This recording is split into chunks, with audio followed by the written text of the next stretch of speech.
참 예수님, 오늘은 연중 제16주일 복음을 묵상하겠습니다. 복음은 지난주일 복음에 이어서 마테오복음 13장 24절에서 43절까지의 말씀입니다. 예수님께서는 계속해서 사람들에게 비유로 말씀하십니다. 오늘 나오는 비유는 가라지의 비유, 겨자씨의 비유, 누룩의 비유입니다. 이 세 가지의 비유를 한꺼번에 말씀하시는 예수님의 의도는 무엇이며 각 비유가 주는 가르침이 무엇인지, 그리고 그 세 가지 비유가 동시에 우리에게 주는 교훈은 무엇인지 함께 묵상하고 깨달을 수 있었으면 좋겠습니다. 먼저 가라지의 비유를 묵상해 봅시다. 하늘나라는 자기 밭에 좋은 씨를 뿌리는 사람에 비길 수 있다 라고 예수님께서는 말씀하십니다. 하늘나라가 그에 비길 수 있다는 것은 그것이 선한 행동임을, 그리고 그분의 뜻에 맞는 행동임을 알 수 있습니다. 하지만 그에 반하는 행동이 복음에서 즉시 드러납니다.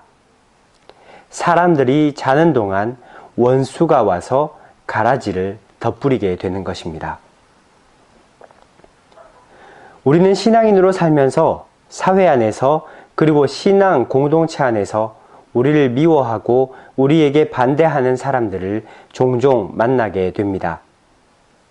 그리고 왜 하느님께서 이렇게 힘든 상황을 나에게 주셨는지 가끔은 이해하기 어렵습니다. 더욱이 신앙 공동체 안에서 생기는 갈등과 오해와 미움은 우리가 기도할 시간에 상상과 시기를 하게 만들기도 합니다. 그래서 가끔은 어려운 일이 생기는 즉시 우리가 해결해 보려고 노력하지만 잘 되지 않을 때가 많습니다. 상처와 불신과 다툼을 서로 주고받기 때문입니다. 하지만 여기 비유에서 주인이 보여주는 해결책은 아주 지혜롭습니다. 수확 때까지 둘 다 함께 자라도록 내버려 두어라. 그 말을 우리는 쉽게 이해하지 못하고 그 상황에서 바로 해결하고 싶은 마음이 굴뚝 같은데, 왜 주인은, 그리고 왜 하느님은 이렇게 하시는 걸까? 라고 생각해 보게 됩니다. 그 다음에 나오는 겨자씨의 비유를 살펴봅시다. 겨자씨는 어떤 씨앗보다 작지만 자라면 커져 나무가 되고 하늘의 새들이 그 가지들에 깃들인다 하였습니다. 이 비유와 더불어 누룩의 비유에서 보듯, 그리고 우리가 누룩의 역할을 잘 알듯, 누룩은 밀가루 반죽을 온통 부풀게 합니다. 그런 겨자씨와 누룩이 하늘나라와 같다고 예수님께서는 말씀하십니다. 오늘 이 세 가지 비유를 통해 예수님은 어떻게 하늘나라를 우리에게 보여주려고 하시는 것일까요?